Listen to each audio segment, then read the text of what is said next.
حضرت شیخ عبد القادر جیلانی رحمۃ اللہ علیہ اپنے زمانے کے ولی تھے اور غوث الاعظم کے درجے پر فائز تھے۔ غوث الاعظم دین اور روحانیت کے ساتھ ساتھ انتہائی مالدار اور خوشحال بھی تھے۔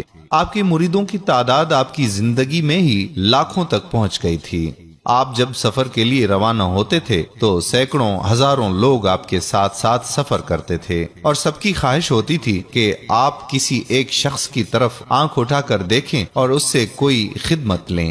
ایک بار حضرت شیخ عبد القادر جیلانی حج کے لیے روانہ ہوئے۔ خادموں اور مریدوں کا ہجوم آپ کے ساتھ ساتھ چل رہا تھا۔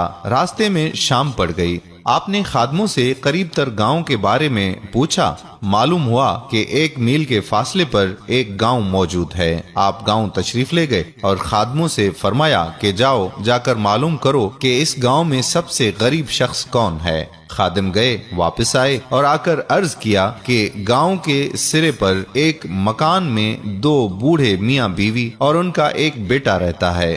یہ اس گاؤں کے غریب ترین لوگ ہیں۔ غوث الاعظم رحمت اللہ علیہ اس کے گھر گئے اور گھر والوں کو کہا کہ میں آج رات آپ کے گھر میں قیام کرنا چاہتا ہوں، کیا آپ مجھے اجازت دے سکتے ہیں؟ وہ لوگ غوث الاعظم رحمت اللہ علیہ کی اس عجیب خواہش پر حیران رہ گئے اور انہوں نے کہا کہ حضرت ہمارا مکان حاضر ہے لیکن ہم آپ کی خدمت نہیں کر سکیں گے۔ غوث الاعظم رحمت اللہ علیہ نے انہیں تسلی دی اور ان کے مکان میں داخل ہو گئے۔ تھوڑی دیر بعد علاقے کے لوگوں کو حضرت عبد القادر جیلانی رحمت اللہ علیہ کی آمد کی اطلاع ملی تو وہ ہزاروں لاکھوں روپے کے نذرانے لے کر حاضر ہو گئے۔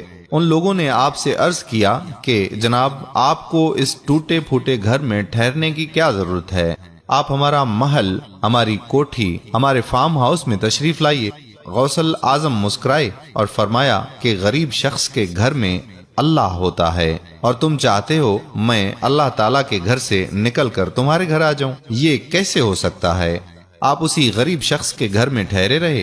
صبح تک اس گھر میں سونے چاندی کے نذرانوں کے ڈھیر لگ گئے۔ آپ فجر کی نماز کے بعد سفر پر روانہ ہونے لگے تو آپ نے گھر کے مالک کو بلایا، تمام نذرانوں کی طرف اشارہ کیا اور فرمایا کہ یہ سب آپ کا ہے، میں بس مسافر ہوں، میں بس ایک رات گزارنا چاہتا تھا اور گزار لی، آپ کا یہ احسان کندھوں پر ہمیشہ رہے گا۔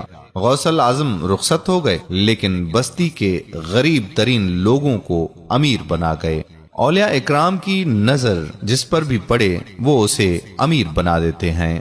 میرے پیارے بھائیوں اور بہنوں، اگر آپ کو ہماری آج کی ویڈیو پسند آئی ہے تو اپنے دوستوں کے ساتھ بھی ضرور شیئر کیجیے گا۔ اگر آپ نے ابھی تک ہمارا پیج پیارا اسلام لائک نہیں کیا تو ابھی سے لائک کر کے فالو کر دیجیے اور ساتھ ساتھ ہمارے یوٹیوب چینل پیارا اسلام کو سبسکرائب کر کے گھنٹی کے بٹن کو پریس کر دیجیے تاکہ ہم ایسی مزید معلوماتی ویڈیوز آپ تک پہنچاتے رہیں۔ جزاک اللہ خیرہ۔ السلام علیکم ورحمۃ اللہ وبرکاتہ۔